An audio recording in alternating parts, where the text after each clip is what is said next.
2000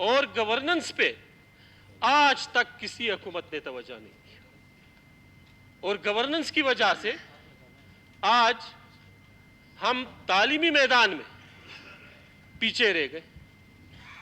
آج ہمارا تعلیمی نظام، میں تو کہتا ہوں کہ ہمارا ایجوکیشنل سسٹم یا ہمارا جو ایجوکیشن کا ماڈل ہے، that is not working. Pakistan آج ان 8 ممالک میں سے ہے جہاں پہ لرننگ کرائسس ہے، یعنی ہمارے 8 یا 9 سال کا بچہ جو کلاس 4 یا 5 میں پڑھتا ہے، وہ بچہ اس قابل نہیں ہے کہ وہ ایک پیراگراف ریڈ کر سکے، اس کو انڈرسٹینڈ کر سکے اور پھر ریپروڈیوس کر سکے۔ یہ ہمارا تعلیمی نظام ہے۔ 28 لاکھ بچے اس وقت آؤٹ آف سکول ہیں، اور جو ایگزسٹنگ ہمارے سکول ہیں ان کی حالت تمام ممبر بخوبی جانتے ہیں۔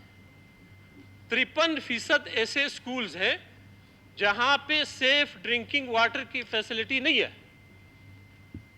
43% UN کی رپورٹ ہے سکولز ایسے ہیں جہاں پہ بجلی کی سہولت موجود نہیں ہے۔ اب اگر ہم پچھلے 15 سال کا ریکارڈ اٹھائیں تو بجلی کی مد میں بھی پیسے خرچ ہوئے ہوں گے، پانی کی مد میں بھی پیسے خرچ ہوئے ہوں گے، چار دیواری کی مد میں بھی پیسے خرچ ہوئے ہوں گے، اور ٹوائلٹ 57% ایسے سکول ہیں جہاں پہ ٹوائلٹ فیسلٹی نہیں ہے۔ آج ایک گورنمنٹ سکول کا استاد اپنے بچے کو صبح موٹر سائیکل پہ بٹھا کے خود پرائیویٹ سکول میں اس کو داخل کر کے پرائیویٹ سکول میں پہنچاتا ہے، اور پھر آ کے اپنے جو سرکاری سکول میں اس کی ڈیوٹی ہے وہاں پہ اپنی ڈیوٹی سر انجام دیتا ہے۔ آج جب ایک استاد اس ایجوکیشنل سسٹم سے مطمئن نہیں ہے، آج جب ہمارا ڈاکٹر، ہمارا عام شہری اس ایجوکیشنل سسٹم جس پہ ہم اربوں روپے خرچ کر چکے ہیں اور خرچ کر رہے ہیں، اس سے مطمئن ہی نہیں ہے، وہ گزارا کر کے بچے کو اس لیے پرائیویٹ سکول میں داخل کر رہا ہے کہ وہ دیکھتا ہے کہ یہاں کے سٹینڈرڈ اور وہاں کے سٹینڈرڈ میں فرق ہے۔ دس از ریئلی الارمنگ، اور اس کے بارے میں ہماری ذمہ داری بنتی ہے، ہم کو سوچنا ہوگا، ہم سب کو سوچنا ہوگا اس حوالے سے۔ اس سے پہلے جو کچھ بھی ہوا ہے وہ ہمارے سامنے، ہماری حکومت میں مجھے بہت افسوس ہوا کہ کسی بھی نے سی ایم صاحب کو اس چیز پہ مبارکباد نہیں دی کہ this is for the first time آپ کا ایجوکیشن کا بجٹ ڈبل ڈیجٹ میں چلا گیا ہے، 12% تک پہنچا ہے۔ سارے ممبرز کو چاہیے تھا کہ سی ایم صاحب کو مبارکباد دیتے کہ آپ نے جہاں پہ بھی کٹ لگایا ہے آپ نے ایجوکیشن کو پریارٹی دی ہے۔ جناب اسپیکر، قومیں تعلیم سے بنتی ہے۔ آج جو دنیا کے ترقی یافتہ ممالک ہیں انہوں نے اپنی تمام توانائیاں تعلیم پہ صرف کی ہے۔ آج وہ ترقی یافتہ ہیں، آج علاج کرنے کے لیے ہم وہاں جاتے ہیں، آج پڑھنے کے لیے ہماری کوشش ہوتی ہے کہ ہمارے بچے وہاں پہ پڑھیں۔ تو ہم کب اس سسٹم کو ٹھیک کریں گے؟ ہم کب کوشش کریں گے کہ ہمارا جو بجٹ ہے وہ بہتر انداز میں خرچ ہو؟ اس کے لیے سی ایم صاحب کا جو گورننس کا ماڈل ہے، سی ایم صاحب سے میری گزارش ہے کہ جو گورننس کا ماڈل اس نے انٹروڈیوس کیا، تمام جتنے بھی کیبنٹ ممبرز ہیں ان کو باقاعدہ لکھا گیا ہے، ڈائریکشنز دی گئی ہے، اور اس کے بعد ان سے باقاعدہ محکمے کی کارکردگی کے بارے میں پوچھا جا رہا ہے۔ انشاءاللہ دیٹ ول ورک۔ آپ دیکھیں گے کہ بلوچستان میں تبدیلی آئے گی۔ آپ دیکھیں گے کہ بلوچستان میں ریونیو آفس 11 بجے نہیں کھلے گا بلکہ ریونیو آفس صبح 8:30 بجے کھلے گا۔ آپ دیکھیں گے کہ ڈی سی آفس